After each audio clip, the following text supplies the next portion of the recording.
¿Cómo estás? Han pasado muchísimas cosas. Bien, y tú, buenos días. Vamos a comenzar en esta oportunidad hablando de Europa, porque continúa intensificándose acá la escalada de tensión en torno al conflicto de Rusia y Ucrania. Y en las últimas horas, sorpresivamente habló Vladimir Putin, entregó ahí una aparición televisiva donde entregó un mensaje donde primero que todo confirmó que Rusia lanzó un misil balístico hipersónico de mediano alcance. Con esa afirmación él descarta lo que apuntaba Ucrania, que había dicho que Rusia había enviado a su territorio un misil balístico intercontinental, y según argumentó en su mensaje Vladimir Putin, este envío del misil hipersónico lo hizo contra una de las instalaciones del complejo militar industrial de Ucrania, y lo hizo, según dice Putin, en respuesta a las acciones agresivas de los países de la OTAN. Esto obviamente en referencia a los últimos ataques protagonizados por Ucrania con misiles de propiedad estadounidense y del Reino Unido sobre territorio ruso. Así que a raíz de esa situación, argumenta Vladimir Putin, es que se genera este nuevo ataque con este misil hipersónico. Pero también una frase que llamó muchísimo la atención ahí de la comunidad internacional y que ha generado preocupación también, hay que decirlo, es que él advirtió que este conflicto Rusia-Ucrania está tomando ya un carácter mundial. Es decir, él acá incluye en este conflicto ya a más países, y eso es lo que ha generado mayor preocupación en torno a esta materia. Él culpa directamente a Occidente de ser los responsables de intensificar este conflicto, puesto que, según apunta, ellos desde Occidente están permitiendo a Ucrania que ataque a Rusia con mayores armamentos, y por eso finalmente termina Putin por apuntar a Occidente como los responsables de intensificar esta situación. Y es eso lo que teme la comunidad internacional, porque este conflicto en el último mes, en las últimas semanas, ha ido escalando cada vez más, Sí. porque se ha ido involucrando a más países y estamos hablando además de armas que están a otro nivel. Exactamente, misiles de largo alcance como los que ya le facilitó Estados Unidos a Ucrania. Además, en las últimas horas también se confirmó que Estados Unidos autorizó el envío a Ucrania de minas antipersonales, una situación que ha sido cuestionada incluso por algunos miembros ahí de la comunidad internacional, puesto a lo que implican estas minas antipersonales una vez que se acaba el conflicto bélico y que quedan ahí desplegadas estos armamentos en definitiva. Y en este mensaje ahí sorpresivo que entregó Vladimir Putin también llamó la atención, porque dijo que Moscú está absolutamente preparado para atacar las instalaciones militares de cualquier país cuyas armas sean utilizadas contra Rusia. Es decir, él acá está advirtiendo y amenazando. Peligrosa la derechamente amenaza. muy peligrosa la amenaza, porque dice, claro, acá el país que se meta con Rusia prácticamente va a ser atacado. Va a ser atacado, exactamente, y es eso lo que ya ha sido tomado como una amenaza. Más encima hay que destacar que esta semana, hace un par de días atrás, Vladimir Putin informó, desde el Kremlin se informó que se realizó una actualización a la doctrina nuclear de Rusia, y esa actualización a partir de ahora permite que cualquier país que intervenga en contra de Rusia, un país con potencia militar que intervenga en contra de Rusia, Rusia tiene todo el derecho a responder con fuerza nuclear, según argumenta este documento actualizado. Así que es eso lo que también ha generado mayor preocupación, y de hecho ya hay algunos medios que incluso temen de que a partir de toda esta situación se termine por desarrollar una tercera guerra mundial. Es decir, son esos los ribetes que está tomando en esta oportunidad este conflicto, un conflicto que ya superó varios meses, más de 1000 días que se continúa desarrollando este conflicto sin tener un cese al fuego hasta ahora. Pero vamos a cambiar de tema, nos vamos directamente hasta Brasil, porque la Policía Federal de ese país acaba de presentar cargos en contra del expresidente Jair Bolsonaro por intentar perpetrar un golpe de Estado e impedir de esa forma que Lula da Silva regresara al poder. Acá lo que están denunciando esta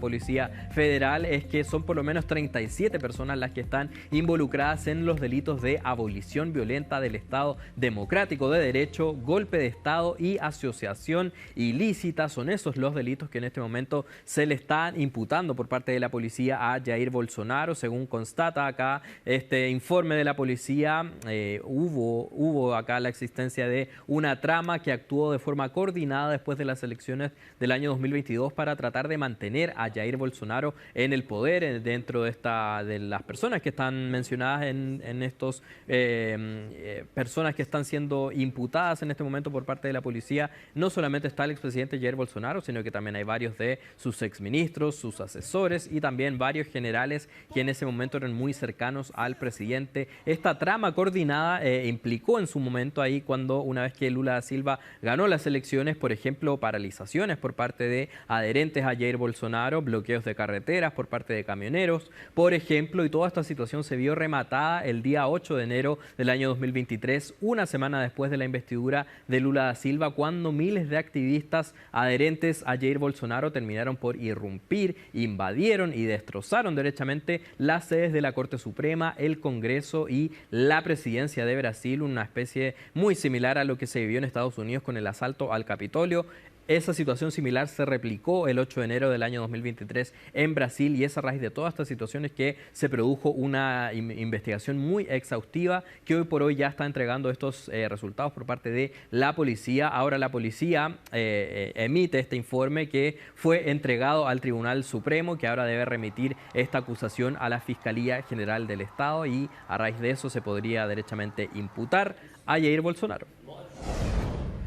Vamos a hablar ahora de Benjamín Netanyahu, el primer ministro de Israel, que acaba de ser ahí, la Corte Penal Internacional acaba de emitir una orden de arresto en su contra, y no solamente contra él, sino que también contra su ex ministro de Defensa, Yoav Gallant, y también contra Mohamed Deif, el comandante militar de Hamas. Esta última persona, presuntamente, según apunta Israel, habría sido asesinado en un ataque aéreo, así que de momento no se conoce qué es lo que va a pasar en torno a esta orden de arresto con esta última persona que mencionamos, porque puede que esté fallecido. Pero cuando se emiten estas órdenes de arresto contra líderes internacionales, no siempre se concretan. Es difícil que se concreten. Es difícil que se concreten, exactamente. Y claro, ahora va a depender de una serie de países, todos los países que forman parte de la Corte Penal Internacional, a cómo se procede en torno a esta orden de arresto. Ya hay varios países que se han pronunciado a favor de esta situación. Por ejemplo, Países Bajos se manifestó a favor de esta orden de arresto. Canadá también, a través de Justin Trudeau, el primer ministro canadiense, también se manifestó a favor de esta orden de arresto, pero son más de 100 los países que conforman esta Corte Penal Internacional, y claro, se tienen que pronunciar, y si es que hay mayoría, finalmente se puede proceder con esta orden de arresto. Los jueces ahora apuntan a que tienen evidencia razonable para afirmar que Benjamín Netanyahu, su ex ministro de Defensa y también el líder de Hamas son responsables de crímenes de guerra y crímenes contra la humanidad. Todo esto obviamente en torno a la guerra que se está llevando a cabo entre Israel y Hamas. Se define acá esta situación como ataques deliberados contra civiles, uso del hambre como arma de guerra, exterminio y asesinato, es decir, son delitos absolutamente graves que en este momento la Corte Penal Internacional asegura tener evidencia de responsabilidades en torno al primer ministro israelí. Y claro, si es que, como decíamos, si es que se llegan a ejecutar estas órdenes de captura, va a depender de la voluntad de los 124 países que conforman la Corte Penal Internacional. Eso sí, no está incluido en estos 124 países ni Israel ni tampoco Estados Unidos. Estados Unidos, que dicho sea de paso ha entregado su total respaldo a Israel durante todo este conflicto ahí bélico que ha levantado contra Hamas, y Benjamín Netanyahu, el primer ministro israelí, ya se manifestó en torno a esta orden de arresto en su contra, obviamente que descartó por completo los cargos que la Corte Penal Internacional le está imputando, acusó a la Corte de ser antisemita y de ser un organismo discriminatorio.